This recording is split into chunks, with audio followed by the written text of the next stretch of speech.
Uh, Pisces season, Pisces time. So you know I had to give you a Pisces rhyme. Mercury induced with a retrograde style, but this flow will just make you say, ooh, child. Let's smile and swim through the oceans, bragging and boasting, coast to coasting. Who's the hosting? Understand, yes, I got the best guess. My Pisces sister, maybe we're in the vest. Smooth operator, Mercury to Saturn. What she's gonna give you is the Pisces psychic patterns, spirituality, intuition, and don't you understand? She's got the Pisces edition. Ceres Vesta, Mars and the Sun, the South Node. Her clarifications are number one. Pisces season, how do you feel? Are you in a dream? Or are you the real deal? Don't be idealistic or even unrealistic. Just spit it terrific. Understand I'm gifted, and I got that Pisces North Node, you know. So I entered the party with this Pisces flow. After this, what else could I say? It's Miss Anjani Siegrist, okay? VenusGemStone, awaken the dream school. So sit down and listen up and don't be a fool. Hope. Yes, it's time for the show. Knowledge is love, and let's get it going, yo. Ooh, ooh. Knowledge. What's up, y'all? I like that little Pisces flow. It's Eric Taylor, Big E Astrology, and I am back for episode 434 of my Knowledge is Love Astrology podcast with my astrology friend and my friend. I present to you guys astrologer, tantric yoga, herbalist, Oja, incredible business. She does it all. Miss Pisces herself, Anjani Siegrist. Welcome to the show, my friend. How are you tonight? Doing so good. Thank you. It's so good. I just want everybody to know I just told him my Pisces placements, and he did that all just right now. That was awesome. Thank you. I appreciate that. Yeah, I had to I captured it, and then I was like, okay, boom. So that's good. See, and you guys, that's what you get to see is that yeah, she's not lying, right? Literally. So, okay, this is not a regular Pisces season. We're dealing with the North Node. We just had this blood, total Virgo lunar eclipse, blood moon during a Mercury retrograde in Pisces. How have you been feeling? But can you bring some clarity to the collective? Because people have been kind of having a rough time.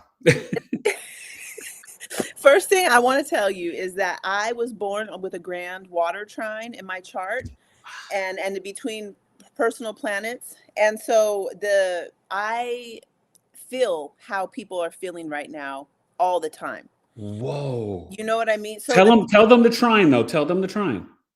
Well, my sun is at 17 Pisces. My moon is at 20 Cancer. And then Uranus is at 18 of Scorpio. And that's such a powerful trine. We're talking about the sun. We can throw in your South Node there. Jupiter and Uranus. Whoa. Whoa. That's a lot, Lucy.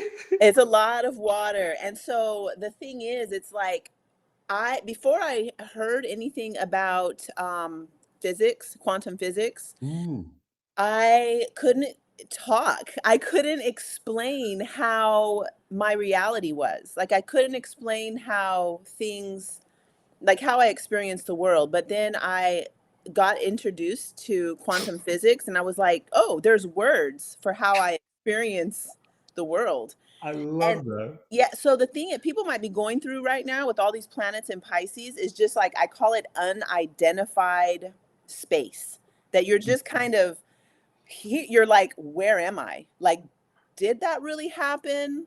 Was that a dream? Did I say that? Because you know how sometimes you'll be like, your kids will be like, oh, but dad, but yesterday you said XYZ. And you're like, did I might have, but or like, did that happen in a dream? Or so you can feel kind of unidentified and like not knowing which way is up and down. And the analogy I like to give is being in the ocean at night, in the middle of the ocean with no lights. And so you don't know which is up and down. And it can be very disorienting. But the benefit of this, in one of those San Juan books, what was it called? Anyway, I can't remember the name of this right now, but Juan Carlos, you know what I'm talking about? Juan Carlos? No. Anyway, I can't remember the name of this author, but Okay. The Teachings of Don Juan, this is a very popular series of books. Yeah. He says that this is the antidote to clarity. And the thing is, if we feel clear, we feel certain about things, and we feel we know who we are, where we're going, and all of this, that we miss out on all the mystery of life. We miss out on all the mystery because we think we know who we are and what we're doing and where we're going. So to have this unidentified space, this is the antidote to clarity, because we need to remember that we don't know, that we are in this ocean, this sea of consciousness, and that there's really that phrase, infinite possibilities. Exactly. It is really the truth, that it is infinite possibilities, but we get stuck. On the other side, we have Virgo. We get stuck in the step-by-step daily details of what we did yesterday. We've been doing it our whole life, and it works. And so it can be easy just to keep doing that, and it becomes a very rigid box that doesn't allow us to see all the possibilities that are there. So I love that. Yeah. Pisces season is the antidote to clarity. Well, it's really challenging with Pisces and Mercury to be retrograde, right? And this year it's all three water signs for the retrogrades. But because of Pisces, it's being in its planetary fall. And tonight we're going to go through you guys, and Anjani, we'll get to you guys in the chat in a second. Hello, everyone. But we're going to talk about Mercury, Venus, Mars, Jupiter, and Saturn, because we've already explored the sun, moon, rising in Pisces. And I felt that Anjani is not only a brilliant astrologer, but, she's so in tune psychically, as she just defined for you guys, even though she's a Taurus rising, in the spiritual realm with all this water and Pisces energy.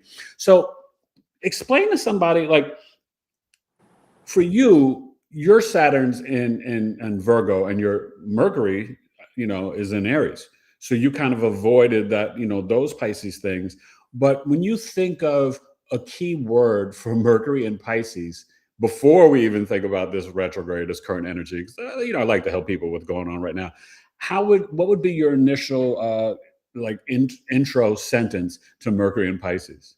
Oh, an intro sentence. Well, the word that when you said word, oh, we could do word, yeah. The word is confusion. Yeah. Okay, but wait, I love that you said that, right? Because sometimes I love you, Pisces, but sometimes you'll be real sensitive. And if we use the word for confusion with Pisces is like, I'm not confused about anything. And I'm like, okay, calm down. Okay. But I'm like, yes, Mercury, Pisces, confusion is definitely it. Yeah. Well, Mercury likes to have linear, like very clear, organized information. It's ruled by Virgo, right? So Virgo and Gemini. So it's like Pisces, on the other hand, is like all the information, the whole sea of consciousness. So a sentence that I might come up with, and is it to answer the question? What was the question again?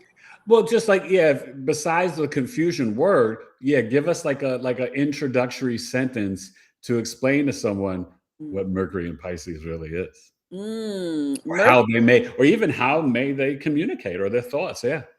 Mercury in Pisces is a time for us to flex and work out our other ways of knowing. So it's not going to be the linear functions of the mind. It's going to be, I was explaining this to my man the other day, to JP, talking about, it was like, this is the way the wind feels in my hair. That's information for me. The way the sun feels when it's landing on my face, that's information for me. So all these other ways of tuning into information. And we know, Eric, dreams are a massive form of communication that is so much connected to Pisces, Virgo and Pisces, Mercury and Pisces. Yeah.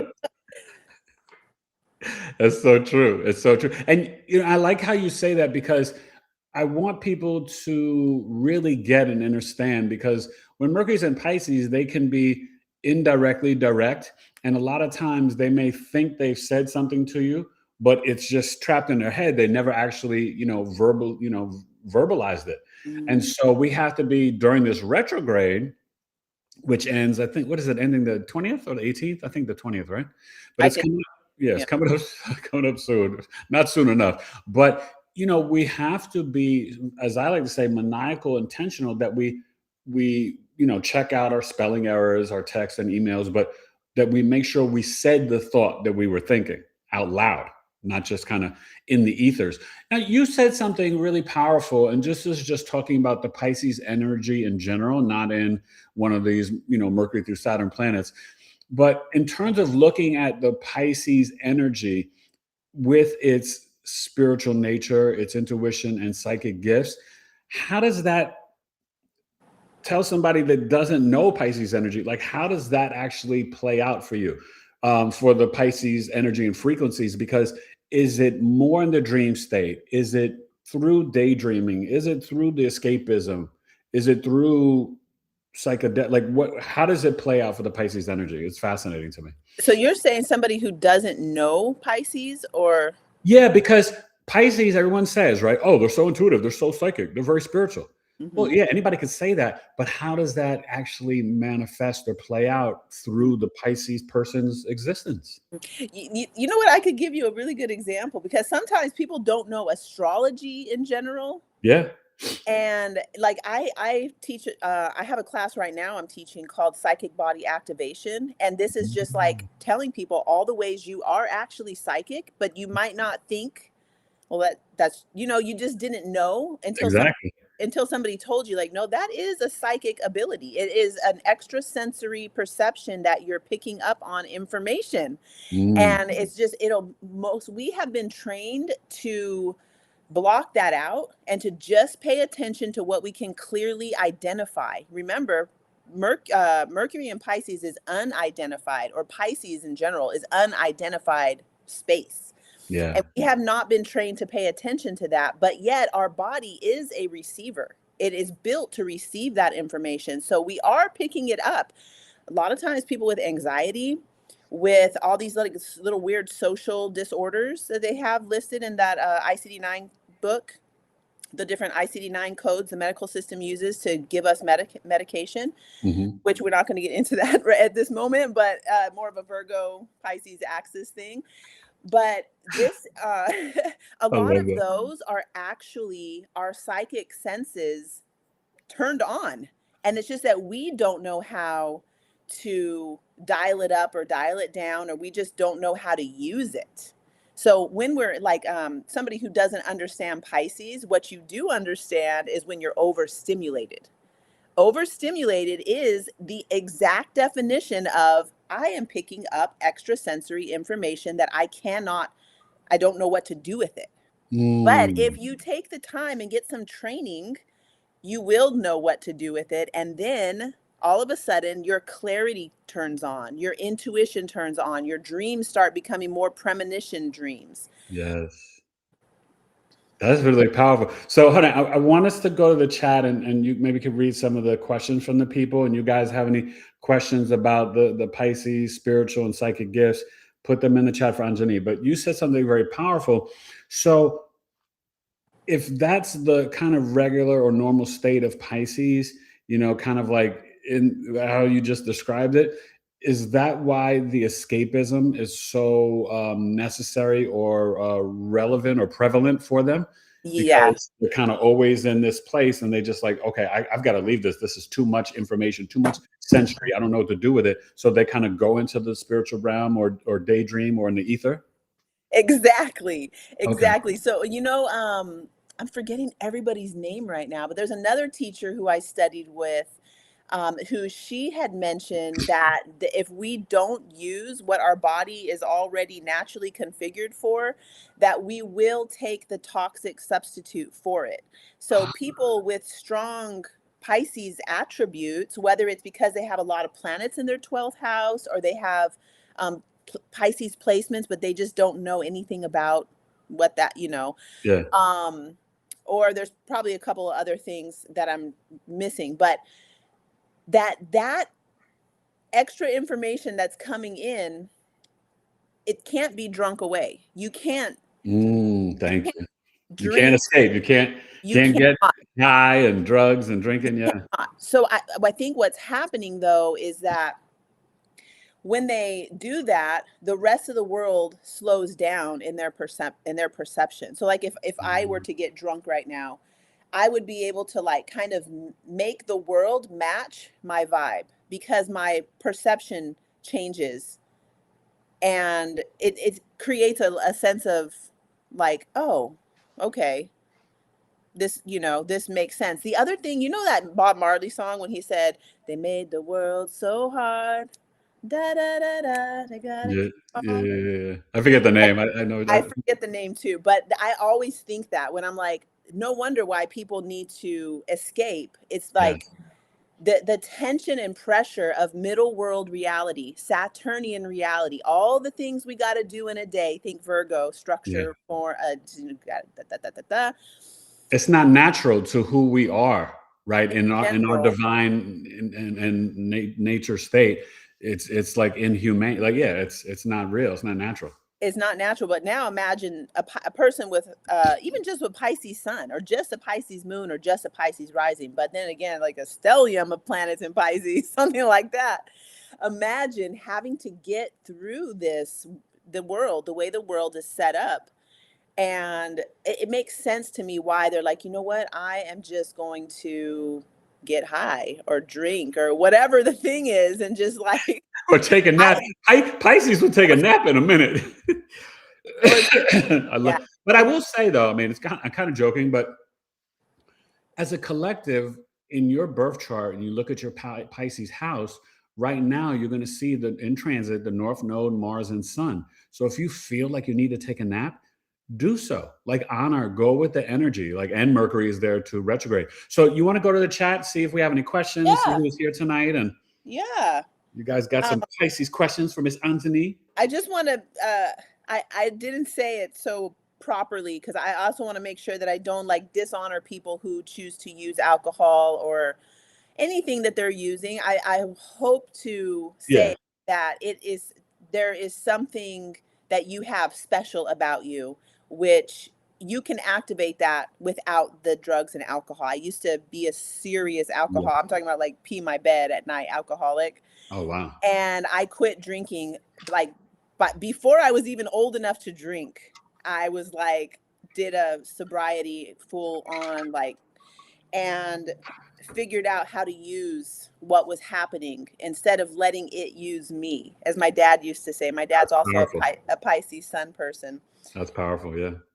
What's up, bro and sis? Hello, beautiful peeps. Eric, I love that flow. Oh, that was Juliet's journeys. Oh, thank you. You have such a loyal following here. Oh, my people are amazing. They are. People are just giving you whoop. The rhyme was fire, like all this stuff. Empress G said, "Good evening. This is my second time watching. Gratitude. Hello, everyone. I made it. This Pisces is here. Okay, so that was April. Hey, Pisces. Hey, April. She's an April, but she's a Pisces. I love it. Then we have Cake Beer Basket. Never heard of them. Welcome, Cake Beer Basket. So I think it says Cake Beer Baked. Sorry. Oh, Cake Beer Bakes. Maybe she's got her Venus and Pisces in the 12th house. Well, she says, I'm a Pisces sun, Capricorn moon, and Libra rising, and I feel like I'm losing my mind. So we should probably talk a little bit about, help people to understand what is for, like, what is this timing for, and like how to, you know what, Alan Watts, sometimes you listen to Alan Watts, he will encourage you to lose your mind. So that way you can remember you're not just your mind. You're so much more than your mind. Your mind only knows what it's been taught and only remembers the past. It does not have any capacity except for receiving the new information. It doesn't have any capacity to do anything other than what it already knows. And so there's a way for us to get trapped in our mind and to continue this thing from the past, where Pisces season is the antidote to all of that. Yes. Well, Go ahead. You can continue reading. I want to chime in a Quintella? second. Remember Yes, Quintella? Quintella. You are absolutely right, Anjani. With my moon and Jupiter in Pisces, back when I used to drink and smoke, it would help me to get my surroundings to slow down. Mm, Yeah, where I could relax. And wow. now she says she takes a nap. That's That's one way better to than the slow drinking it. and smoking. I like that. That'll slow it down. Well, it's funny that you say that because I find, and I remember this with my mom being a Pisces moon. And I remember there was a point where she had stopped drinking. She used to smoke cigarettes. I don't think she smoked anything else, but she did smoke cigarettes. And I helped her stop that because, she had broke Mars Aquarius, 12th house, broke her ankle and then wanted me to go to the store for her when I was like 15 and I pick up groceries and get me some cigarettes too. I was like, nope, sorry, Ma, you're not getting any cigarettes, so which was a good thing, and probably extended her life. But in terms of what April was saying, with this Mercury retrograde and still having the North Node, the Sun and Mars and Pisces and all the energy we've been dealing with, we have to remember that, the Neptune, Saturn, Venus are all in Aries now. And the way the planets are kind of dancing, this is a challenging time. So one thing that I find it's really helpful, especially during a Mercury retrograde in Pisces, and I don't know if you've ever done this, but if you guys are listening to music, I would right now, just until maybe to March 20th or the equinox, the 21st, try only listening to instrumental music. Now that can still be folk, classical, hip hop, jazz, right? Pop. You can get instrumental music, but that I feel kind of helps to calm down the Uranus Taurus central nervous system, right? Which this week just shifted from, I think tomorrow, 27 to 28 degrees. And what people don't realize, these little shifts of degrees, we do feel that, even though we don't know it. This is like the complexities and the nuances Anjani would tell you to astrology, but these energies do affect us. And I think right now we need to increase our spiritual practice. If you meditate maybe 5 minutes a day, try to go up to 10, 15, 30 minutes. Like whatever you do, getting with the crystals and the sound bowls. Because right now it is important, like Quintella said, like just take a nap. Don't get into the escapism with like, oh, let me have a second glass of wine or whatever. And there's no shade or judgment, but to really help you, take more rest, increase your spiritual practice, and really connect with the water.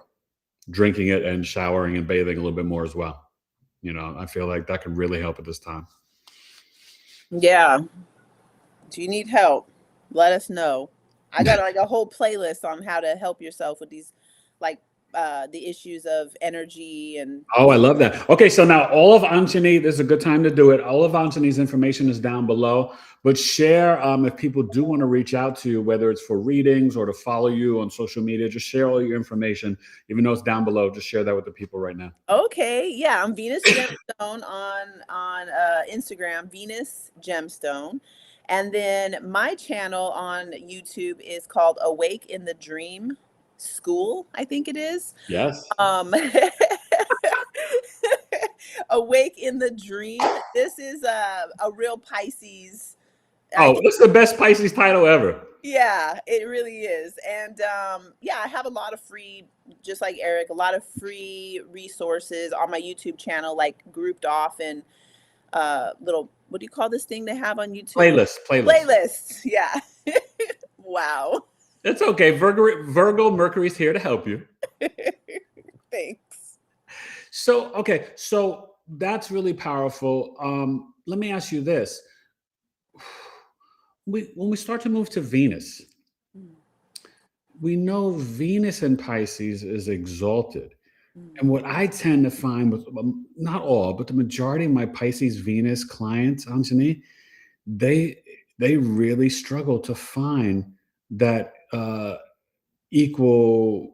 evenly yoked, type of love, right? We all know Venus is our love language, our devotion, arts, culture, entertainment, all these different things. But what is it? I know that Venus Pisces can be self-sacrificing. It could sometimes play the victim, but it's like Book of Ephesians, agape Christ-like love. It's pure unconditional love. They love a butterfly like they love a dog, like their neighbor, like their cousin.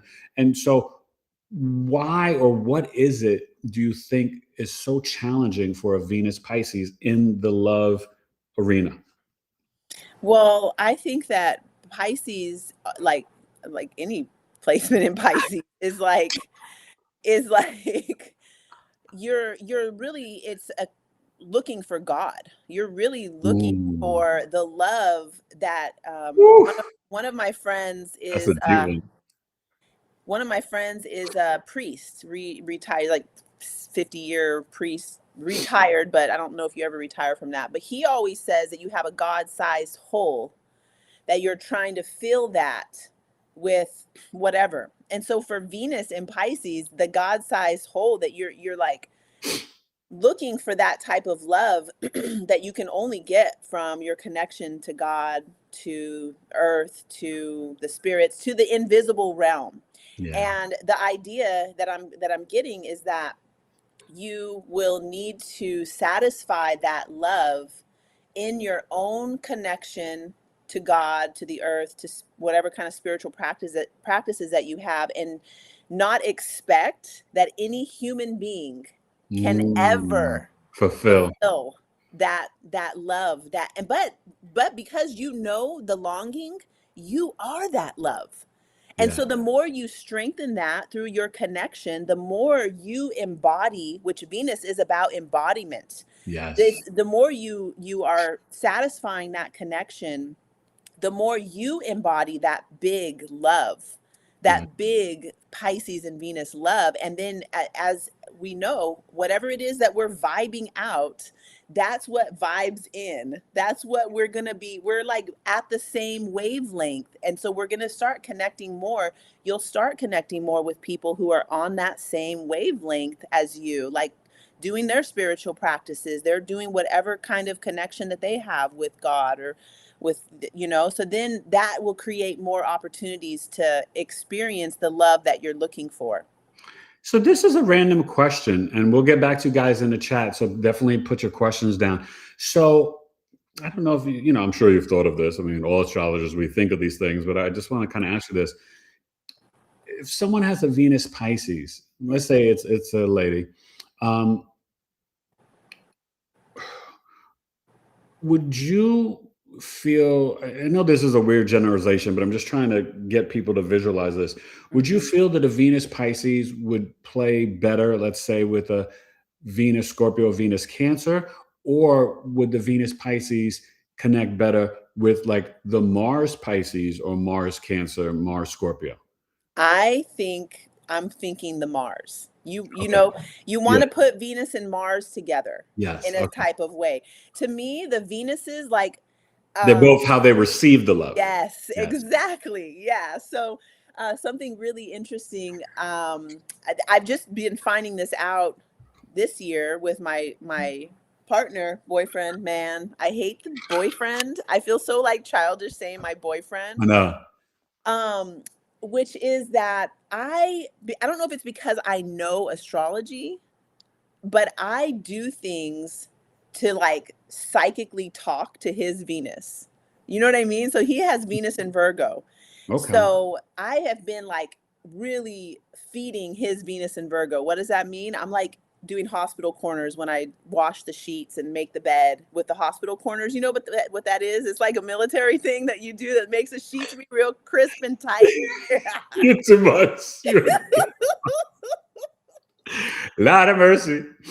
Oh my God. That is so, it's very sweet of you, but very funny. But so, okay. And you're doing this because your Mars is in Pisces and you feel like that feeds his Venus Virgo? Well, see, now you can see that my Mars is in Pisces, opposite to his Venus in Virgo. So we have this already. It's like, it's already a dynamic thing that we have.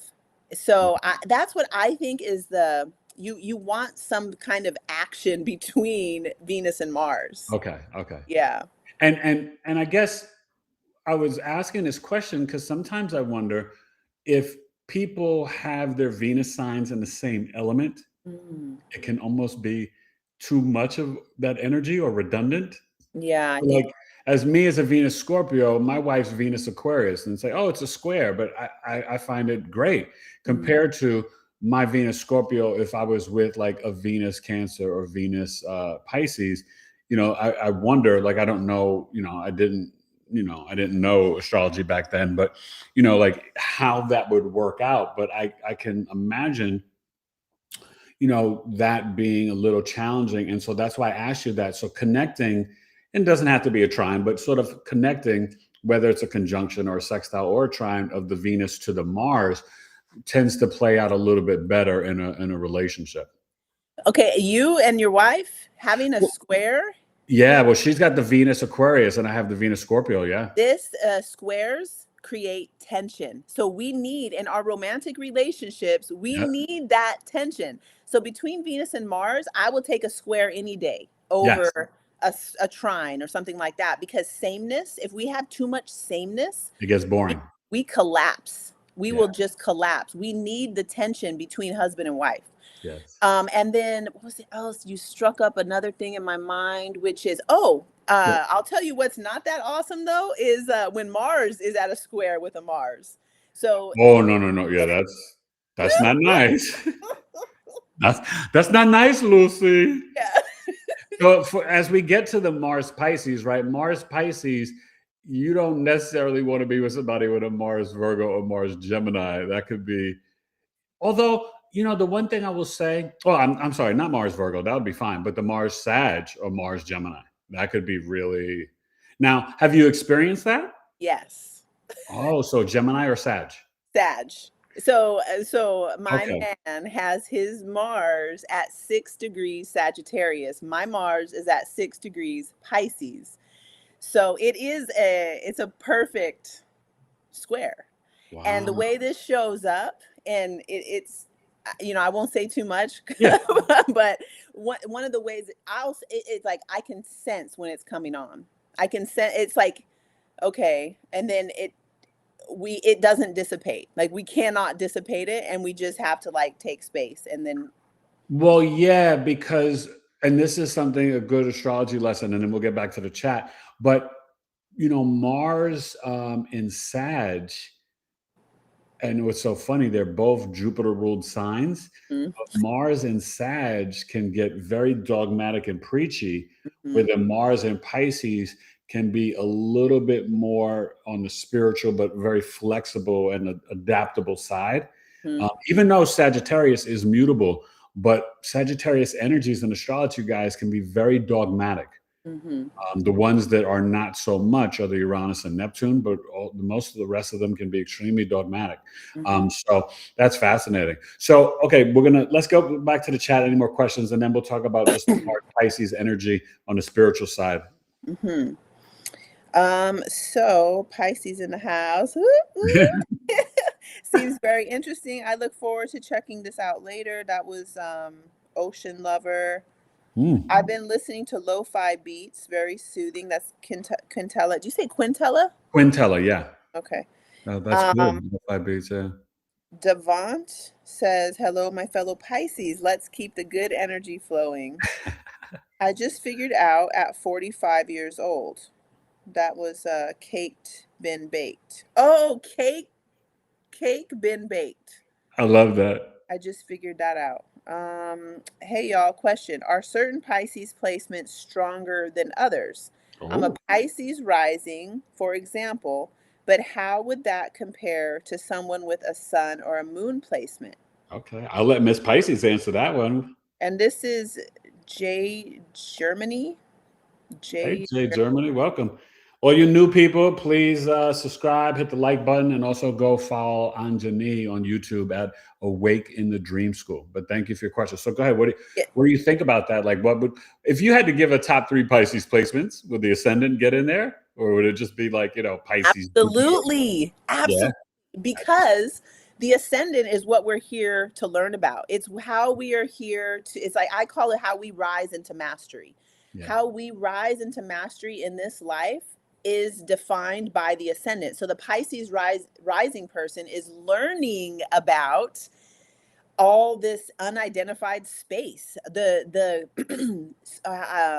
plasma that holds everything in the universe together, that you can't see it, but you feel it. It's a palpable feeling. And how do you get to understand that except for through just being thrown into it. And then you have your other tools on the chart to help navigate the rising sign. But Yeah. I think that the rising sign in Pisces can be a lot more challenging because It's hard in this physical plane because yeah. I consider them to be walking pure magic and they're shapeshifters. I mean, think of Whitney Houston and Michael Jackson, Demi Moore, these Pisces risings. They're like aliens on this planet, Mhm. and they're trying to like kind of figure out like almost like how the mundane people behave. You know what I mean? Because they're so pure. I use the example of my mom as a Pisces moon and rising. Walking down to the corner store to the grocery store, 10, 11, 12-year-old boy, and you got to walk with your mom to the store. The store was literally a 3 to 5 minute walk. It could take us 20 minutes to get there because she had to say hello to every neighbor, pet every dog. Hey, how you doing? Oh my God, it's good to see you. Oh, look at the doggy. Hi, doggy. And I'm like, Ma, oh my, like a 10, 11-year-old boy, you're like, oh my God, Ma, right? Everything's irritating me. And I'm the Virgo too. And you talk about time. Oh God, I was so stressed. But now going back and learning astrology and knowing my mother's chart, that was her magic. She made everybody such compassion and empathy, and everybody loved her and looked forward to seeing her. And I'm just like, wow, my mom was, she was just that Pisces. You know how you guys have that like, like that little Pisces dust you throw around.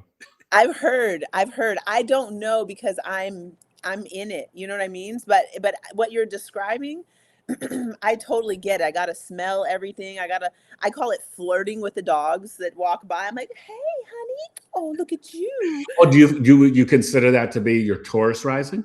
Um, Or you feel it's it's your Pisces sun? it's Or probably a combination of things because there is that sense-based. I'm so like I went for a run, but I stopped every couple of feet or whatever to like because smell them. you're tapping into all your senses as the Taurus rising. Totally. Because Yeah. remember, that's your physical appearance, your outer mask, or how the world perceives you. So Right. you're going around touching the plants and the trees and Talking to every dog, yeah. smiling at all the old people, and like I have this like feeling that so what I was saying, I don't know because I'm in it, but I think it has something to do what you're saying about your mom, have something to do with like that unidentified space. It's like Mm. time doesn't you forget about time because the most important thing is like how wonderful there's a pair of eyes that like you can like have this like chemical reaction happen where the love that's overflowing from you has a place to land. Wow, I love that. So we kind of talked on Mercury and Venus. How does Mars in Pisces like express its spiritual and psychic gifts? Oh, okay, good. I'm so glad you mentioned this because Mars in Pisces, a lot of people have a lot of negative things to say about Mars in Pisces. Well, for reasons that make a lot of astrological sense, because Mars is hot and cutting and, fierce and all of that. And then Pisces is like universal love and empathy and compassion. And so I think of this as a person with Mars in Pisces as a sword cutting through water. And Ooh. the other thing that when one of the classes that I taught was called it was something about the embodiment of your astrology chart. I can't really remember the name of that, but when you are looking at your Mars, the question that I ask is, what is your sword? What is the sword that you Mm. use? Is it a pen that you're writing poetry? Is it the whatever? I don't know what else you can think of your tools to be, but when Mars is in Pisces, its tool really is love. It really is like Mm. empathy and compassion. And so, Isn't um, that harder to come out through Mars though? well, I will say this. The other thing when you're asking, what will I fight for? When you're looking at your Mars Mm. placement, the question is, what would I fight for? What is the cause that makes me want to stand up and protect, Yeah. or I will fight for this thing? Mars in Pisces is protecting the sick puppies. Mars in Pisces is protecting psychic space. It's my dad Mm. say that he had this one phase in his life where he was doing like magical things with like different religions and everything like that. And he was saying that his job was to protect the dream space. So he was Wow. like The protecting Mars the in Pisces is kind of like that dream warrior. Exactly. Exactly. So it's also like protecting the naivete of people. So people being swooned by psychics, or people Oh, being got by, say, if you don't have a good ethics as a person who's using psychic abilities, or even us as astrologers. I yeah, mean, no, I always got to have good morals and ethics. I always talk right. about that. Yeah. You know what? A lot of people do not know what morals and ethics are. I And know. since 2020, everybody started their own business. A lot of people started their own business, but they never went to business school. They never learned ethics. And Integrity. I was just like, so Mars in Pisces is protecting from getting swooned, or is that the word that I'm trying to say? You know what I'm talking about? Also bamboozled and hoodwinked. Bamboozled. I think swoon is when you like get in love or something like Yeah. that. So, okay, that's interesting. And we'll get back to the chat, especially if you guys have any questions about, Mercury, Venus, or Mars in Pisces. But my father had Mars in Pisces. And so I want to ask you, what would be like the biggest differences between a woman with Mars in Pisces and a man with Mars in Pisces? Okay. Like, I'm kind of curious from your perspective. Great. I love that you're asking that. So, because I'm teaching a class on this over here at the Astrological Society in San Diego. And this is what Oh, my book wait. is about. The Astrological Society that Eric Taylor, BigEAstro will be presenting at in San Diego in When November. are you presenting? In November, Oh my God. BigEAstro will be in San Diego. Looking Okay. forward to meeting you as I I'm gonna present. say to everybody, and me and JP will show up to your thing. Oh my I gosh. cannot wait. Yeah, I can't forgot wait. to tell you. Oh, okay, cool. But yeah, connected with Julie. So yeah, I'll be there in November. Awesome. Yay. Okay. Bring your wife. Okay. Let's talk about this later. So I'm presenting on my book, The Alchemy of Intimacy. And so this question that you're asking is a big part of my book. Okay, good. So a man, yes, there are men and women.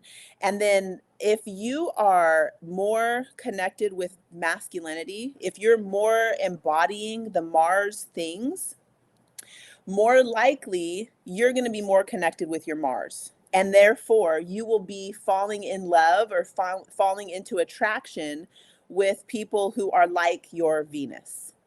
Now, it can happen. This from doing a lot of study, a lot of time with this. Wait. Hold on. Just pause for 1 second because you said that and it just gave me a chill. My father had Mars in Pisces. My mom was Pisces moon, Pisces rising, but his Venus was in Taurus, and my mom was a Taurus sun sign. There you go. So it proves exactly what you just said. That's crazy. Yeah. Yeah. So, and then this is in my process of going through this material for myself.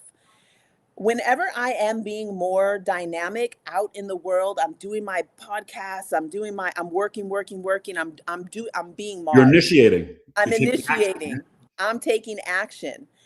I get very romantical crushy on people who are like my Venus sign. Do you see what I'm saying? So it depends. And Okay. this is not like it's not like set in stone about, if I'm being Venus in my life, I'm definitely more attracted to my Mars archetype. Okay. If I'm being Venus in my life, like I'm doing more like, for me, Venus is in Aquarius. So I'm like more in my computer, I'm researching, I'm doing like learning, receiving information, Venus in Aquarius. Then, what about working with your plants and your herbs? Isn't that Venus Aquarius too? And you're making your different things, yeah? With Ojo, yeah, that's Venus in Aquarius too. Then I will be more interested in the Mars and Pisces. So it's like my best friend, the priest, my man who's a artist. He's, and then you don't see me on the scene so much because I am more in my Venus and I'm attracted more to this Mars. So I hope does that make sense? Yeah, no, it definitely makes sense. So, okay.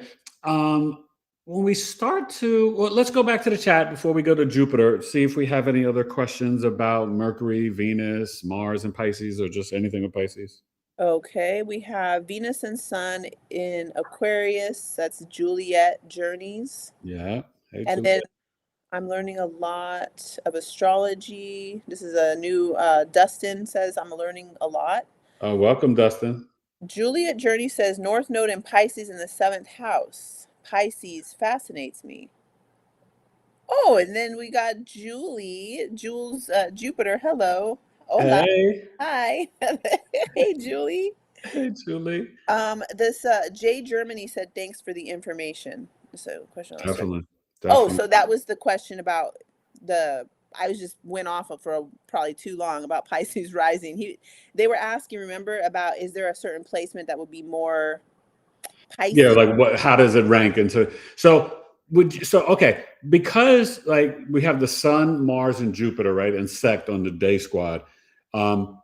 Mars and Pisces actually is pretty good. But I wonder, like when you think about Jupiter and Pisces, Mars and Pisces, Neptune and Pisces, Sun, I think is strong.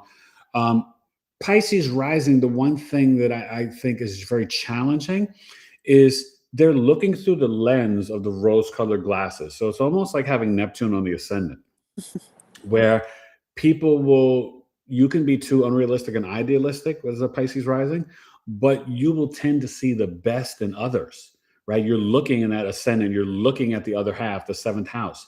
And so when you're looking through the Pisces lens, sometimes you give people a little bit more credit than they deserved or what they earned. Sometimes you put people, idealize them, put them on pedestals. And I'd say a lot of times Pisces risings, they see the best in someone, but it doesn't mean that someone they may date wants to be their best version of themselves or even has the potential to, achieve that. And so that's where I think Pisces risings have to be very careful, because they really will like hype someone up that could really deceive them. You know what I mean? What do you think could be a way that a Pisces rising person could see that them hyping somebody else up is because, how can I say this? You see the good in people because you're good, you're good. I know. You're the one that's good.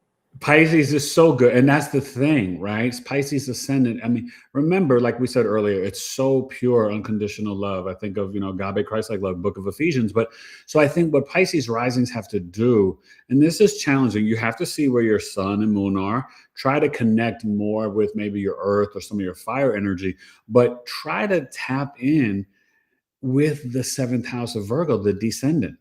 Right? It's talking about you in relation to the other half. So the contracts, the negotiations, the relationships, the business partnerships, the marriage. But you've got to try to tap in and question when you feel like this Pisces, like, oh, magical. Like, thinking like, WWJD, what would Jesus do? What would Virgo do? Right? What would my Virgo 7th house do? WWV7D. Right? So you got to really be intentional, but like, let me step back and look at the details. Virgo, right? Is what they're saying, does that hold up, right? The fruits of your words, right? You're talking about this, godlike love, but are they kind? Are they even nice when the waiter comes to the table? Do they say thank you, or just little things? But I think it's important for Pisces to kind of tune into that Virgo energy, to like lean on a little bit, so they don't get caught up in like relational booby traps. I love that. What would Virgo do? And that, if for the Pisces rising, you have to ask that question at every choice that you have, every choice point that you have. What would Virgo do? Because for you to become whole, you need to really embody that the opposite of Pisces. That whole axis, the Pisces Virgo axis. And not only for the rising sign, but as a Pisces sun, I also will run that through my mind. That's brilliant. What would Virgo do? But because Pisces is unidentified space, I always find myself really needing to lean in to Virgo, to put it into an organized set of material. If I don't put it into organized set of material, I just become overwhelmed with the unidentified space. That's interesting. And it's so funny. I'm glad you said that word, because I sense that from Pisces sun signs. A lot of times they come off or feel, people will say aloof, but sometimes I feel that they're overwhelmed, but it's usually by frequencies, emotions, vibrations. Yeah. right? It And so, is. yeah, so that's why, like, I try to tell Alana, my wife, right? I try to say, make sure you're grounding, because the more you guys ground, it feel like it's like touching that Taurus, Virgo, Capricorn, and it kind of brings you back into like being able to deal with the 3D physical. You know what I mean? So Yeah. that is really important for Pisces placements to tap into the Virgo. So let's jump into Jupiter, home sweet home, right? The traditional home for Pisces is Jupiter. Modern home is Neptune. When you think of Jupiter Pisces, this is one of my favorite placements in astrology. When I meet these people, and Quintella is one of them, you know, Jupiter Pisces, their beliefs, their philosophies, you feel their purity, their unconditional love, and that when they want to share their wisdom and their knowledge, it doesn't feel oppressive or heavy. It just kind of flows in like a watery breeze, and it's refreshing from my viewpoint. Maybe it's because my Jupiter's in Scorpio. How do you perceive it, and how does Jupiter Pisces kind of play out its psychic and spiritual gifts? Wow. So okay. So Jupiter, and it's also by what house it's going to be in. Oh yeah. But Jupiter, in Jyotish astrology, which we commonly call Vedic astrology, Jupiter is known as the guru. It Yeah. is what lights up the darkness. So it is our inner light and the way that we become enlightened. And one of my teachers, Daniel Jamario, used to say that Jupiter was the vehicle who took us into our rising sign. So I would Mm. think of it like a vehicle moving us from where we are in this thing where we need to materialize fully on earth before we can spiritualize. Have you heard that Mm. before? No, no, I love that. But as you say it, I'm visualing the chart and just that energy, and it resonates. Yeah. Yeah, so that once we fully materialize, meaning that we did our middle world reality, the whole Saturn thing, and Jupiter is there helping us all the time. Jupiter is how we illuminate the darkness within us, what makes us want to reach for higher education, what makes us want Mm. to study spirituality or Right, to expand and grow. yeah, what Yeah. makes us want to travel so that we can expand consciousness. So when Mm. Jupiter is in Pisces, oh, this person I feel like is really now in our current culture, and maybe it's not going to go the way that I'm going to say it goes because the kid who's like goes off to seminary, they're interested in God from the very beginning, from the Right. get-go. They're like, what is this in the name of the Father, Son? Who's the Father, Son, and the Holy Spirit? Like, what is this? Follow Jesus. I don't even know, what does that mean? So they have all these deep questions in Pisces. Mm. Yes. Pisces is really the the deepest of the depths, that's so deep that it expands into everywhere. Mm. So with Jupiter there is this like Higher consciousness. yes, an untamed hunger for understanding the inexplainable truths of reality, which we find in Pisces. I like that. Yeah. And one thing that I notice, um, they can really, and this is a little tip for everybody, but when your Jupiter is in Cancer, Scorpio, and Pisces, which ironically we're talking about the Pisces, and then the two of us have it in Scorpio and Cancer, you can really, you guys, manifest in water and through water. Have you noticed that in your personal life with your Jupiter Cancer? Do you mean like with being in the water or like Yeah, like in terms of setting your intention, your yeah, positive affirmations, being positive and optimistic, feeling more abundant, yeah. like really trying to, be in that realm of abundance and manifesting. I find that when you have it in a water sign, you're gonna really do well doing so through or with or in water. Definitely. Like there'll be times where I'm like having a really rough time and it's cold here in San Diego, but I'm like, I'm just gonna jump in the ocean and just clear it all off. Jump in the Yeah. ocean, clear it off. Or else this other thing that I do pretty daily is when I get my water, I'm like crazy about cups. I don't know if you read my cup poem, but I'll send it to you. I love cups. And Really? like, yeah, my friend makes these ceramic mugs. I am obsessed. They're like $50 and I have like 40 of them. Oh, that's so cute. I never knew that about you. Yeah. So You're a cup collector? it's not about the cup as much Okay. as it is. I'm gonna send you the poem. It's Okay. this is how I feel. It's like this is the vessel that Mm. we can pour whatever it is that we are gonna fill ourselves with. So there's Mm. this like really deep thing with cups and water. And Okay. so whenever I put water into a cup, I hold it in my hands and I'm like, thank you so much. I love you. Yes. Just as a regular, that's everybody's gonna have to just deal with that. That's a regular thing. But That's good though. when it's extra, I'm like with a crystal in the water and I'm like praying in the water. I'm like telling the water exactly what I need you to do. Yeah. This is exactly what I need Because to the have water happen. holds the memory. So that's good to Exactly. do. Exactly. So it's funny that you mentioned that about manifesting through water, but it's also just for general health. And I Oh, mean, yeah. maybe it is because I have all this Pisces that I'm like 100% in it with the water and the cup. I love the cups. I think the cup is probably more of a Virgo thing, and the water that I'm going to drink is like the Pisces thing. But to Oh, that's me, interesting. it's a Yeah, the completion. cup is your container. That's your Virgo Saturn. That makes Yeah. sense. Yes. Wow. We're just talking through our charts here, people. Our people, don't mind us. We're just talking through it. I wish I We're wish I figuring out life on the fly. I love that. So, okay, let's see if there's any more questions. Anybody have questions about the Jupiter Pisces or the Mercury, Venus, Mars?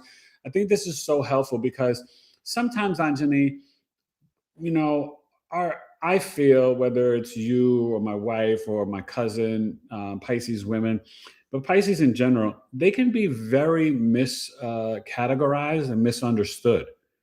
Um, and I guess every sign in astrology has got their stereotypes and their hangups, but the mysteries of Pisces, and I feel like you have this with the planets, the signs with co-rulership.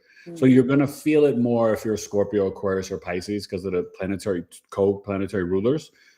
That's been my experience with those people. But I feel that because we're so much in this structure, in this system, in this matrix, people don't have experience understanding the ether and the spiritual realm. And Pisces, it's kind of like how we breathe. That's your daily, you know what I mean? And so I think for anybody who doesn't know astrology but has Pisces placements, it's almost like they need to learn it and learn astrology and their placements more than any other sign to just function and exist in a very healthy way in this realm. I lost a dear Pisces friend, and I was able to do his chart and look at his placements before he had passed away. And he passed away before his birthday a few years ago. And he was the Pisces Scorpio deacon. And he was Irish, born on St. Patrick's Day. And he just could not get out of the alcohol abuse and drug abuse, and it wound up taking his life. And it broke my heart because it felt like he was just uncomfortable in this physical plane. Does that make sense? Dude, 1,000%. He just, 1,000%. And you know what? I'm sorry that I'm so sorry that yeah. happened. I mean, that is one of the hardest things. And let me tell you, Pisces is about death. It is the dissolution. It is the sign that dissolves ego. And Yes. so whenever people are like, "Oh, you this kill your ego, kill your ego." No, baby, Pisces, you need to build your ego up because you being too much like unidentified, why would you stay? Why would you stay? Mm. And people are always talking how Pisces is just addicted and they escape and all this. Well, you know why? It's real. It is so real, and I'm so sorry that happened. Yeah.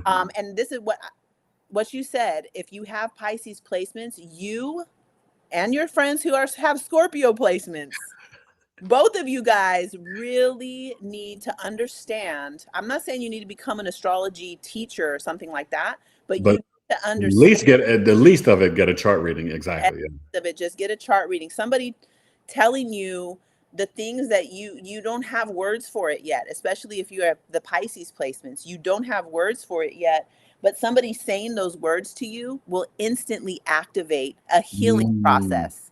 Just by you hearing it, you're like, it's powerful. So I can't recommend that enough. And not to say that's going to save you from the world, because only God can do that. It's not going to save you, but it's going to help you day to day understand and give you Well, tools. not to feel so overwhelmed, like Not, that word we said earlier, right? yeah, It really helps to kind of ground things into reality that you're experiencing as a Pisces. So yeah, you need to learn these, key astrological words and descriptors of Pisces, because it will help you to be like, oh, I get it now. Yeah, I do that. Oh, this is why. Da, da, da, da, da. So let me ask you, going back to Venus Pisces, um, do you find that Venus Pisces can have unhealthy addictions to sex or eating, things like that? eating. I usually will place the sex things more with Mars. Okay, more. Okay, so the Mars Pisces more than the Venus. Okay, that's Right. Yeah. That's me personally, but I always hear people putting Venus in there with sexuality, but and maybe it's because my Mars is in Pisces and my Venus is in Aquarius. It could be that, but I see Venus as more of the embodiment. It's more about yeah, sensation, but the addictive portion of it, I mean, yes, with the food, or definitely. shopping, or even shopping, right? Because Venus is like the physical possessions, the material things. Yeah, it can be. Yeah, and it. What do you think, Eric, about Well, this? the reason why I was asking you is because I do remember one Venus Pisces friend, and they definitely love to shop, but Venus Pisces, yeah, they would definitely seemed like they would escape into always being, and forgive me, maybe I shouldn't have said sex, just relationships. They could be Oh, addicted to being in love, like always needing a definitely, partner or relationship. And that's definitely. what my friend had. They were always like, oh, I need to be with somebody. I need to be with somebody. And I think the greatest remedy for a Venus Libra or Venus Pisces is self-love. Yeah, Right? When we definitely. increase self-love, then we're not, we fill up our cup first, then, be healthy with others. But that's where it can get addictive, I've noticed with Venus Pisces. Yeah, and so the thing that I like to say with Venus is, who have you given your Venus to? So it can be Mm, about projecting that love onto another, and then it's like, it happens more, I think, with men, that they project Venus onto their partner, okay. because and with women it's like we project Mars onto our partner Makes because we sense. haven't learned how to be that ourselves. Right. So with a lady with Venus and Pisces, likely could be um, projecting love in outward, instead of, like what you said, doing more of the self love. So you're not, and I can see them being definitely needing to be with somebody, like Yeah. need the relationships. Oh, it's yeah, big time. Like, yeah. And then I just find a lot of my clients with Venus Pisces, they sometimes struggle to find like that evenly yoked, pure love relationship, because they do love so pure. You know what I mean? It's such a compassionate, empathetic love that it's like I feel like they need like that astrological matchmaking more than anybody. Like if you're Venus Pisces, you got to get a synastry compatibility chart. Like I really feel that, because it can be challenging. So okay, now this one is really interesting. Um, and we'll get back to the chat in a second and your questions. For someone that has Saturn in Pisces, now we just went through this as a transit, and I thought it was really extremely beneficial and helpful in terms of helping people at the time that all these planetary alignments we've just been going through to have healthy boundaries. Because Pisces, right? You guys don't always have good boundaries. And the Saturn was kind of there to teach us that the last 2.5 years, and I feel increase our spiritual practice and discipline. What, and you're a Saturn Virgo, I'm a Saturn Taurus, but what in Saturn Pisces do you feel that we can see their psychic and spiritual gifts? Not having boundaries, for one, and being able, I feel that I mean, every chart that I've read of a person who has Saturn in Pisces struggles with authority. They struggle with authority figures. And it's like Saturn in Pisces, That's so true. you know, because Saturn has to do with boundaries. It is boundaries. Yeah. It is And authority. it's like coming into Pisces to say, Pisces, enough. We need some healthy boundaries here. Right. And so being able to actively build those boundaries, even though you don't naturally have them. Did you know that every time Saturn goes into Pisces, every 28 years, the way that we can see, if you like take some, what do you say, to look at the thing, telescope, you're looking at Saturn, you will see Saturn with the dissolving rings. So it's like this. The rings actually dissolve when it's in Pisces? Yes. That's It's like comedy. however it is, the side that we can see from Earth, we will see the rings as dissolving. Shut up. Yeah, look it up. It's fascinating. That's astrologically cray-cray. But it's so perfect because That's the deep. people born with Saturn in Pisces, it's a thing for us to learn. And while Saturn was in Pisces, some of the phrases that came up to my mind were that boundaries are meeting places. They're not walls. A boundary is a place we can meet. You know what I mean? Yeah. It's like you know, but it's not going to be a wall. It's going to be social distancing. It's like, this is the distance that feels good, but it's permeable and it's not there. It's not a physical thing that's there.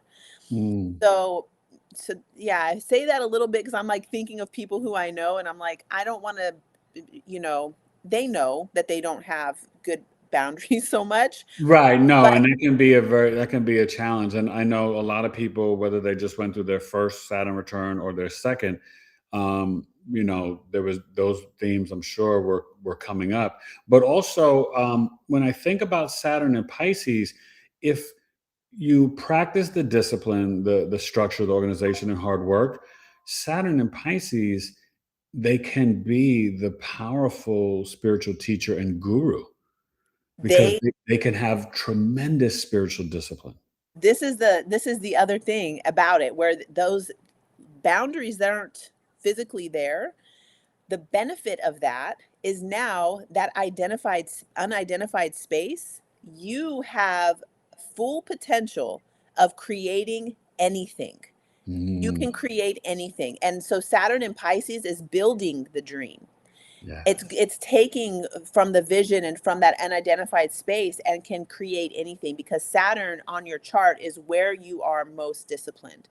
Yeah. And it is where you, the way in which you're able to build structure and form. So in Pisces, you're going to be from your dreams, from conversations that you've overheard, or, you know, it's like from the whole field. Or your own psychic gifts and intuition. You're going to tap in.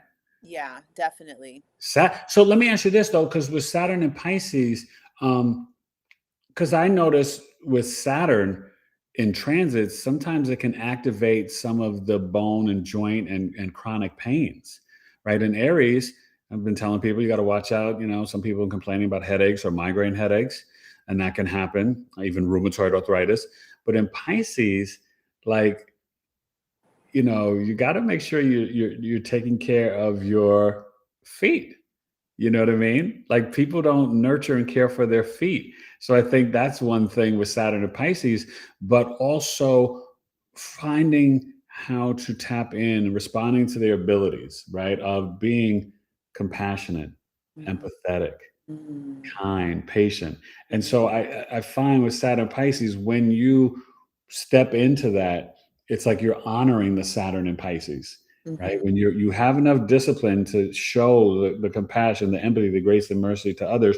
But I find for yourself first, because what happens with Pisces, they're always considering the other so much that they've got to like do the thing for themselves first, right? Like we talked about Venus Pisces, the self-love. Yeah. Why were you laughing? Because isn't that always the way of it? No, it is. But I think that's so important for the Pisces placements, because Pisces, and when people say this, I want to ask you as a Pisces sun and your other placements, especially the Mars too, because people say this all the time, right? That like we have to practice the compassion, empathy, grace, and mercy, right? For ourselves first. And we have to practice the self-love. But with Pisces kind of being so much unconditional love and all this pure space, how does like the Pisces sun, um, like what is it that makes you see the love in yourself or the need to love yourself? Because you're dealing with this illusion, confusion, disillusionment, all this stuff. So, because I ask this because, right, people say Pisces holds the wisdom of all 12 signs. Mm-hmm. Is that something that, as an astrologer, that you can tangibly feel in terms of that spiritual wisdom of like, can you feel like you could tap into a little bit of Gemini or tap into Leo or tap into Cancer? Do you know what I mean? Definitely. Yeah. And I think that's also just from knowing astrology, because I think of, I'm like, okay, today got to pull out Saturn, or we got to, you know what I mean? So then I'll be like, what would Saturn do? Okay, Saturn in Virgo, I'm going to do this. I'm going to do it like this. Okay. Or we need to, I'm trying to like do something spicy with my man. I'm like, all right, Mars and Venus, we got it. Let's go. So I will really can embody different parts of the chart. And I think anybody can do that, but I know that's not really what the question that you're asking is. No, but that's great insight and information too. I think that it's like, for me, if I ask a question and I'm quiet and I just like close my eyes and ask a question, then something will come out. I'll have some insight. I will see a picture. I will feel an image. The movie Arrival, did you see that or like hear about this movie called, I think it's called The Arrival? They show in this movie, it's like, it was like 10 years ago, I think it came out, but the way that information can be compacted into symbols. Okay. And that the information comes through feeling or having a memory of something else. And so I think that Pisces is really able to,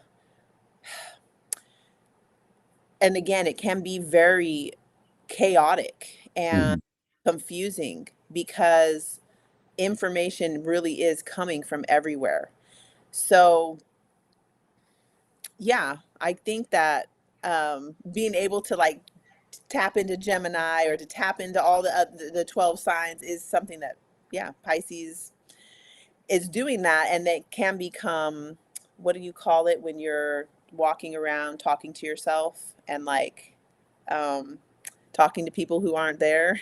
Yeah, to imaginary friends or talking to the spiritual realm and the ether. Yeah, all that stuff. And yeah, that makes sense. I like that. Yeah. Really, so you want to check on some other questions and stuff before we wind things down? Yeah. Hello, everyone. Good evening. What can you tell me about Pisces who has a sun, moon, rising in Pisces? Sun, moon, and rising in Pisces? It's a lot. I mean, the one thing is that like you are all the things we described. Like when you have the sun, moon, and rising in Pisces, you're a walking intuitive and psychic. You're the shapeshifter. You feel like the alien. You know, I would love to see the whole chart in terms of the aspects to your sun and moon, in terms of talking about the relationship with your parents.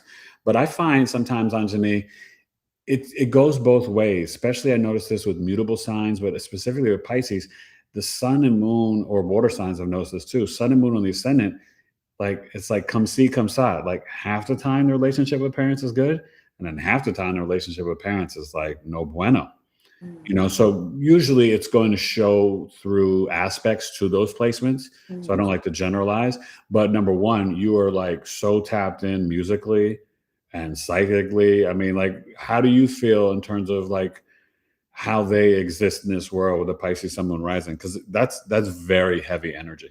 Right. Well, the moon is going to be the original memory of, I always think about little kids. When the kids are born, like my Aries moon baby loved fire trucks and he loved sirens and the cops and the he was, before he could even talk, he just already loved that. And so the moon is going to be something that we just came with it. Yeah. And so coming with a Pisces moon, you're already tuned in to the emotional temperature in your household. So a lot of people with a Pisces moon, and I will say this with take it or leave it. But a lot of times the Pisces moon person had a mother who was not able to contain their own emotions. Yeah. And even if the children, And she could be a great mom, but she may not have been totally available for you. Yeah. the other thing is that sometimes your mom isn't the same mom your siblings had. And I think Oh, that of this course is an not. astrological thing. It's magical astrological thing. So your siblings could be like, no, mom wasn't like that. And you're like, that is what Yeah. I experienced. So for Totally. the Pisces moon person probably experienced a mother who emotionally was just, all over the place. And you were constantly trying to manage yourself based off of her mood, MOOD. It's the same thing with so my perfect example. My mom had a Pisces moon. Her mom died when she was 14, but her mother dealt with a lot of depression. Mm. So then you're constantly trying to make her happy. You're constantly trying to fix the mood, because for Pisces moon, you're okay when the emotional temperature of the household is okay. If the emotional temperature in the household is not okay, you feel out of control, chaotic, uncomfortable, unsafe. You might get like this thing that happens to Pisces a lot is health issues, bodily, whether that's going to just be related to water, because we're mostly made up of water. Yeah. You will become fatigued. You need to take a nap. You feel emotional, like you want to cry. Yeah. And so growing up like that, you already are so sensitive. Now, that's your moon. That's what you already are used to. That's what you've already done. Now, the rising sign is how you're rising into mastery, and you need to learn Yeah. to upgrade what you already know from the moon being the past.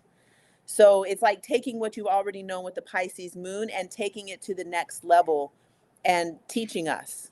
What Yeah. is it? What is the new upgraded version of a Pisces that is more encompassing empathy, universal love, compassion, and what are boundaries for you? And because you Mm. don't know, and you probably don't know, but you got to figure that out and show That's us. where you got a WWVD.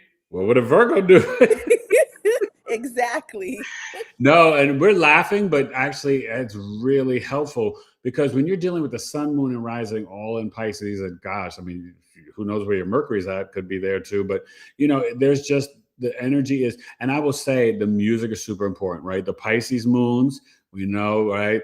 J- Um, Freaking Kanye West, Prince, Michael Jackson, Kendrick Lamar, Pisces moons, there's a lot, I mean, when you're dealing with those people, so they're very tapped into music. And Mhm. so that is something with all those Pisces placements, you can really, I mean, yeah, you can do whatever. I mean, but so as we wind things down, if you had to, um, there's no competition with astrology and the placements, but just with these different energies, Mercury, Venus, Mars, Jupiter, and Saturn, um, who of those would find that it's easier for them to tap in to their psychic and intuitive gifts? And from Mercury to Saturn in Pisces, which one would be the most challenging to tap in to their intuitive and psychic gifts? I think Sun and Mercury are gonna be No, most. no, no, just Mercury to Saturn, no Sun. Okay, no Sun. Okay. Definitely Mercury. Okay. Mercury, because the way that you understand information is through Pisces. So it is Pisces is you're going to be understanding, communicating what you find interesting, what you talk about, what you listen to is going to be the Piscean things, which has to Mhm. do with spirituality. Probably Jesus. You probably love Jesus because that's showing us the way to universal love. Yeshua, Yeshua, Yeshua. Probably going to be really into that. And so that is Definitely, yeah. going to be an easier, more psychically tuned in with the Mercury. And the most challenging, I think, would be Saturn. Mm. I think so, because I think that the Saturn function is to be structured and building and being in middle world reality, whereas Pisces is taking us beyond. It's taking us above and beyond and below. It's So the taking. challenge is because of the contradiction of the energies, you think? So I think so. What do you think? Um, I agree with you with the Mercury. The thing that I like about the Venus, because it's exalted, and remember, Venus is devotion. Mm-hmm. And so I think the Venus Pisces, for me, I could see where if they get the self-love down, it's almost like everything they do and their aesthetic and how they receive love and just what they create, you're seeing their intuitive and psychic gifts, I think, play out. Mm. And then the challenging, I would probably agree with the Saturn. I don't know though with the Mars. I guess with the Mars, I almost see it as like this like underwater Jedi. So I could see Mars and Pisces being very like, I almost see like Qigong or Tai Chi or, like just like, like Anjani is like meditating in the bathtub and doing like these arm movements and stuff. You know what I mean? Like, so I do think it would be Saturn because I think Mars and Pisces, where people may think it would be challenging, I think that's the willpower and drive you're going to initiate through the compassion and empathy. You're going to initiate through or in the spiritual realm. Totally. So I think with Saturn and Jupiter, it's just like that's just like every day is like some abundant spiritual expansion thought. But with the Saturn, you're right. But I do think with the Saturn, it could become the strongest of them all because of just the nature of Saturn.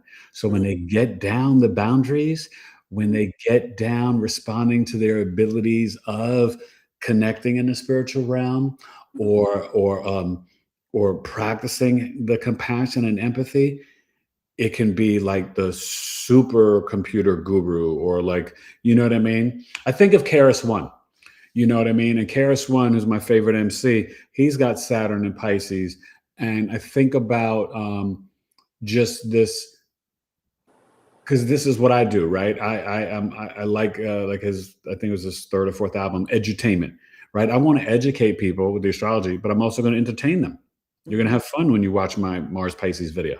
You know what I mean? And so Saturn Pisces, it's pretty it's challenging, but once they get it, ooh, they got it in a powerful way. Yeah, that you know what I'm thinking of. One of my teachers, her name is Wendy, and she's like a super psychic. I mean, one time I was working on her and I saw the image, and before I could say what I was seeing, she said it.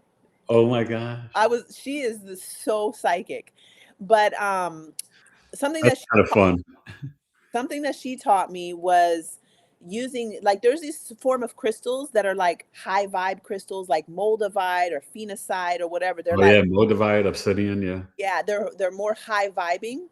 And people who are learning their psychic abilities always trying to go for the high vibe crystals. Now, what Wendy taught me was that actually you are already psychic. Stop trying to high vibe yourself. What she taught me was that you get these heavy crystals. I wish I had one handy right here, but you get like the pyrite, for instance. It's heavy. It's a lot of metal, because for you to be able to ground your psychic abilities into your body, it's like if your soul was just floating up above your head, and this You is need where like the weight to bring it down into your the container. way to bring it down so that you Oh, can that's deep. see and understand, because it's there. It's just a matter of you, number one, being clear enough. And with all the information that we have coming at us through the Wi-Fi, through our screen addictions, through the food that's coming into our body and the chemicals everywhere, we are bombarded with information in all these different forms.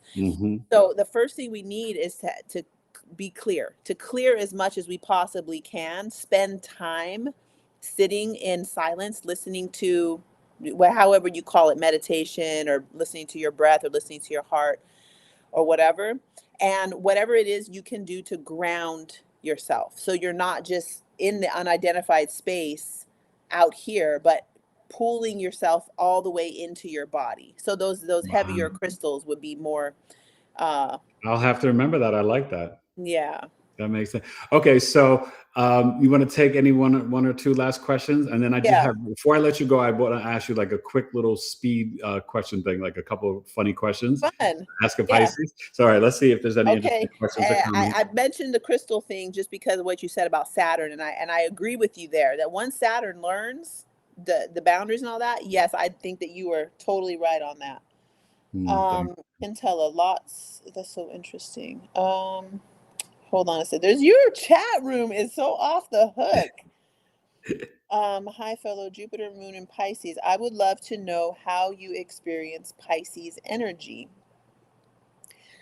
How do you experience Pisces energy? Well, it's a daydream. That's what it that's whenever I was a little kid, the teacher I used to most commonly thing reported on my report card is that she Anjani said likes to daydream. exactly. And then so it's like that's where I live. I live in the liminal space between middle world reality and my dreams. So I'm constantly imagining. This is why they're so good at music. Did you know what I do for a living? I haven't worked a W-2 job since 2006. So everything that my whole life I is love it. revolving around creativity, being able And to your imagination. it's all my dreams. I get formulas from my dreams, herbal formulas. I wake up and I saw the tree of the herb I need to get to make some remedy for a person that I'm working with. So Wow. my whole life revolves around that. So the way she's asking about how do you experience Pisces energy through your dreams, through your imagination, you need to give yourself time and space for your imagination to bubble up to the surface of your cognition so you can recognize that you are psychic and that you have imagination and that the thing is we're not giving ourselves that time and space to daydream. Let yourself be bored for a minute. Next time you go to grab your phone, don't grab it. Go sit somewhere 5 minutes. And just Be be bored. bored. Yeah. No, that's great advice. I was gonna okay. That's really fascinating. That's such great advice. Do you think a 9 to 5 job or loneliness would depress a Pisces more? 9 to 5 job, 100%. Yeah. Okay. 9 to 5 job. Okay. What if you and this is just what comes to your head first? You Yeah. guys are gonna have some fun with a Pisces. So what sign, and I know this is a generalization, Yeah. astrologers, we like to look at the whole chart, but what sun sign generally, and it could be male or female, would you feel that would be like your best friend? Virgo. Virgo. What sign do you find that you've seen these patterns that you just feel that very disagreeable, you're always bumping heads with? Sagittarius. Hmm. Yeah, my wife would say the same for that one. Her first husband was a Sag, and she like, I got me my Virgo, I'm good now. Um, okay, what sign have you felt the most inspiration from? And it could be another Pisces, but what sign in general do you feel has inspired you most in life? Virgo. Okay. What sign, and I know as astrologers, we know all the energies and all that stuff, but I feel like I know even for me, there's sometimes I'm like, I can't always put my finger on it. What sign or placement do you find that you're just like, I know it, but I still don't get it? Libra. Mm. Why? That's a good. Dude. I feel the Libra. same way with that one, Libra, because they're Libra and Capricorn. I don't, and I'm a Cap Moon, but it's the Cap Suns that I just. Yeah. But why Libra? Like that's interesting. I'm learning it now because my man has a Libra sun. Okay. But the thing is, like, I just don't understand why you want to go with somebody to the post office just to get the mail. Like, why Okay, is because everything is relational for them. So I make a funny analogy, and this is perfect. And it's like you almost like saying, "Yeah, Eric, your astrological insight is right on point and perfect." Libras, they even if they go to a store and they can't have somebody with them, they'll be on their cell phone talking to somebody. They always want to be in partnership or relationship, even just doing the mundane things. that's what I don't get because for me, this time alone, like if I'm like I'm gonna run out and get something, it's like that's whenever I can dream and I can like Right, just, and you're in your own space in your own head. That's a Pisces thing. yeah. Pisces need that pride. See, Virgo and Pisces, we are the health access, but we need, and I think it may be a mutable thing, but maybe Gemini and Sag are not like that. It's a Virgo Pisces thing. We need that time alone to categorize and organize our thoughts. And whether for you it's the daydreams, and for Virgo it's more like the list or the details, but it's still the same thing done from two different perspectives. Totally. So I get this expansive feeling. And if I'm with somebody, even when my son lived in my apartment and he was just in the room next to me, him just being there, I felt like I couldn't fully expand. And don't get me wrong, I love going. Like he's like, I'm gonna run to the store, and I'm like, all right, I'll be ready in a minute. I love it. So don't get me wrong about it. It is confusing to me, and for ever since I knew about astrology when I was a kid, was just like, what is this Libra? What do you mean? Like, and it's also being the symbol, right? It's like everybody's like like Virgo and Gemini and Aquarius are humans, and everybody else is animals, and then Libra is like this inanimate object. Inanimate object. You're like, what's the deal with that? And sometimes though, I have felt that coldness from the Libra. Yeah.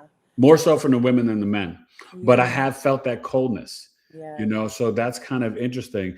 I'll just say this real quick with Capricorn. I get them because the mantra is very clear. It's work hard, then play hard.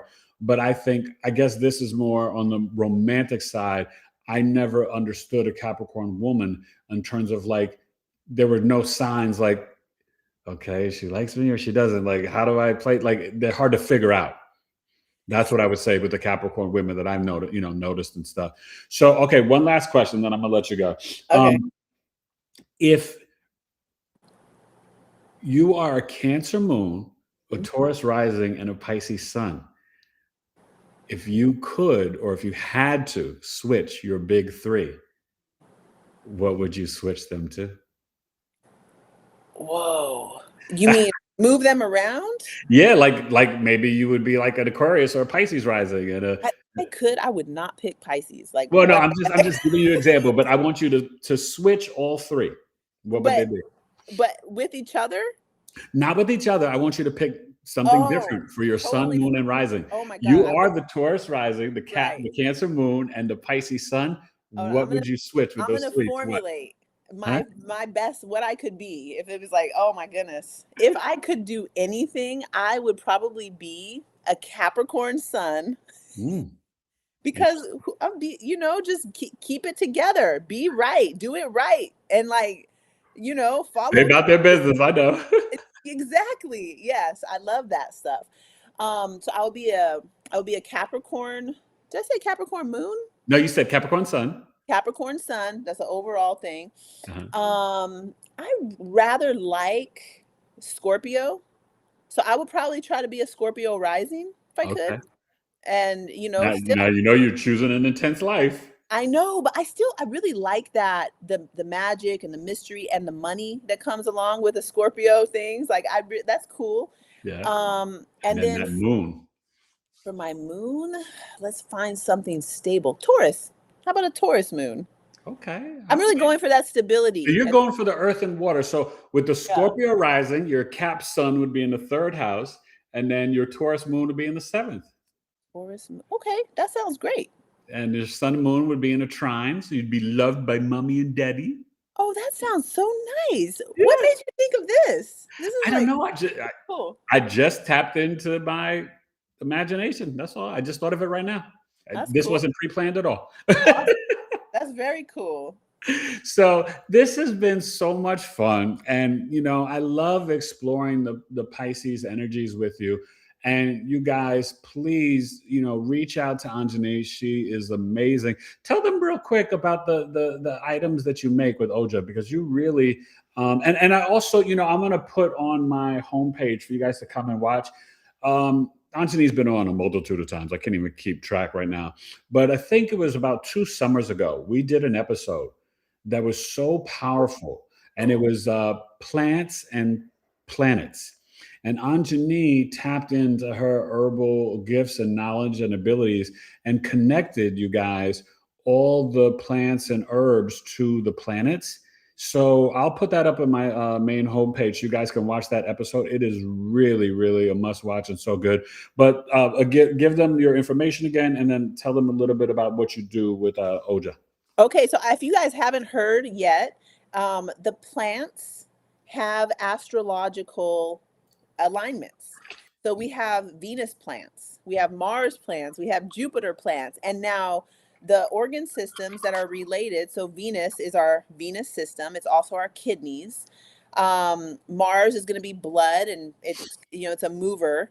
So the plants that are associated with those parts of the body, I make medicine with them. And so they're, you know, I have a Venus powder. The Venus powder is helping us with our hormones for women. I have a Mars powder, which helps with testosterone, and it brings more vitality. Oh, cool. So it's called Ojas. Ojas is an Ayurveda word that has to do with the regenerative functions of the body. So a lot of my herbs are restorative. I have a lot of sleep herbs, like 3 different types of sleep herbs for 3 different types of sleep. If you're trying to get lucid, I got a lucid dream medicine. I have something called nocturnal epiphany if you're trying to have like really long epic dreams. And then I have something that was going to be called Mama Said, because it was going to be Mama Said Knock You Out. Yeah. This one is, I actually ended up naming it Nephthys, which is Egyptian goddess that has to do with sleep and death. And so you like getting into a deathly sleep, not to make any funny puns or nothing like that, but if you can like really get knocked out, you're going to have a different type of sleep than when you're having the dreaming sleep. So that's Ojas. I really highly recommend coming over there and just checking out the shop. There's a 30% off sale right now because it's my birthday. And yay! And happy belated birthday. We just celebrated on Sunday, right? Yep, on Sunday. Awesome. So tell them the website for Ojas. Ojas is going to be ojasplantmedicinals.com. And I think the easiest way to find it is going to my Instagram at VenusGemStone. Your link tree is there, yeah. It's right there in my link tree, like the first. And she's a great follow on IG, VenusGemStone, and also Awaken the Dream School. That's great, and I definitely will put that up. I want everybody to see that episode. It was so, oh my God, that was a fun episode. Like I learned so much, and I had a good time. It was edutainment. That's you bring that, Eric. Oh, well, I always like to make you laugh. That's my goal. I'm like, listen, I can't have an episode where you on and you ain't laughing. That ain't gonna work. You make me laugh the entire. If you guys watch my YouTube channel, it's so serious. Like Eric was saying, I have a Saturn with my North Node, and it's in like Virgo, and then that Aries Mercury. You're like, it's very serious, very military. Very military. And so, and I need this with Eric because I can't even make a video. Like I need to do it like this. WWJD. I mean WWVD. What would Virgo do? What would Virgo do? Well, Virgo would say thank you very much, my friend. It has been an honor and a pleasure, and it's been so much fun, like always. And I hope you guys all come and watch the replay. Do me a favor after we go in 23 seconds. Come back, leave a comment. It helps the live grow in the algorithms. Just say thanks, Eric and Anjani, and so much fun information, Pisces power, whatever. But also, please go follow Miss Anjani on Awaken the Dream School on YouTube. Let's get her a bunch of new subscribers. And this was so much fun. I feel like I learned so much about the Pisces energy, on a deeper level. So this was really just a great time for me too.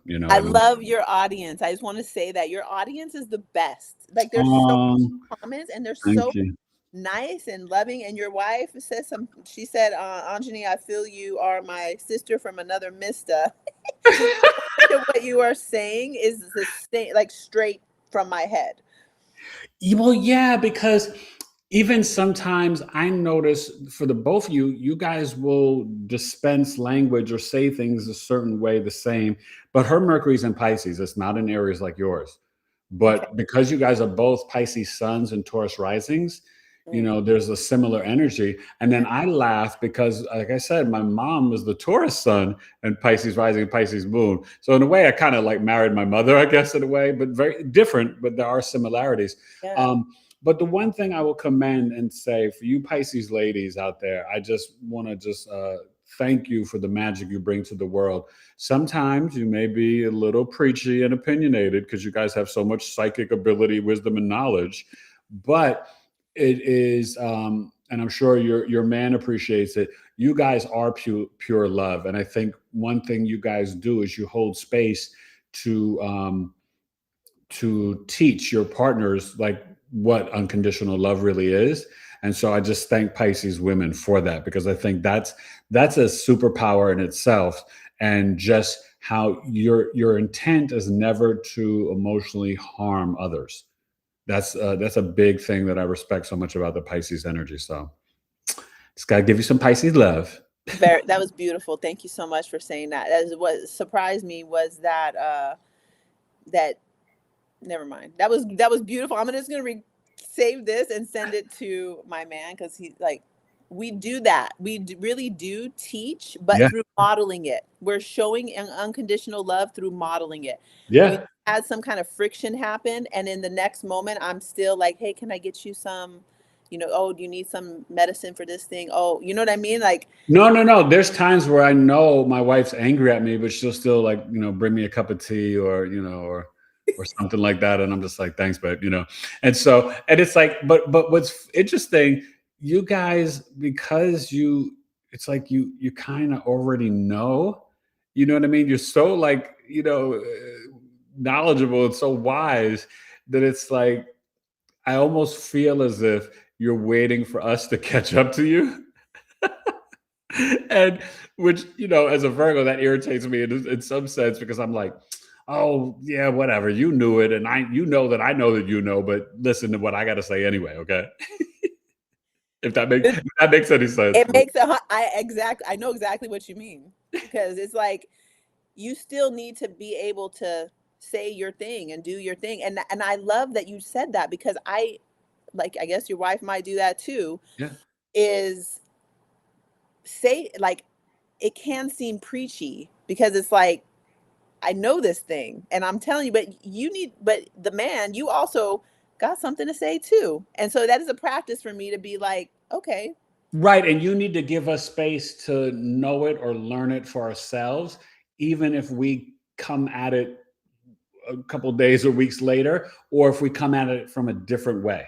In your own way. Yes, because Virgo and Pisces will get to the same place. My wife and I will always get to the same place. But oh my God, like sometimes we bang heads because we come from totally two different perspectives. A Virgo and a Pisces perspective, it's like, you know, totally, it's a different operating system for the computer. You know what I mean? And so it's really fascinating. And then, of course, you know, just like you and I were, me and her are also opposites on the ascendant. But what I love about the sister signs, and this is good for the audience to know, and this is actually kind of funny how we coined it today, but it is very important if you are a Pisces, right, to really tap into the opposite, right, the sister sign, that Virgo energy, because it's there for you to lean on. It's not diminishing any of your Pisces magic. It's an add-on to say, hey, be your Pisces magical self, but, you know, get a little bit in the details, read the fine print, like bring a little logic with you, because it's going to kind of prevent you from getting, you know, in the illusion and the confusion and the deception, you know. Getting lost in the sauce, as they say. Getting lost in the sauce. Thank you, my friend. On that note, we will say goodnight. This is so amazing. Episode 434 of a Knowledge of Love Astrology podcast with the amazing Miss Anjani Siegrist. Thank you, my friend. Thank you. Thank you guys so much for being such a wonderful audience. Yep. And go follow her on Awaken to Dream School. And check out the VenusGemStone, so you can check out her OJust page. It's all there in the link tree, and it's really amazing. She makes some great stuff. All right. Bye, you guys. Bye.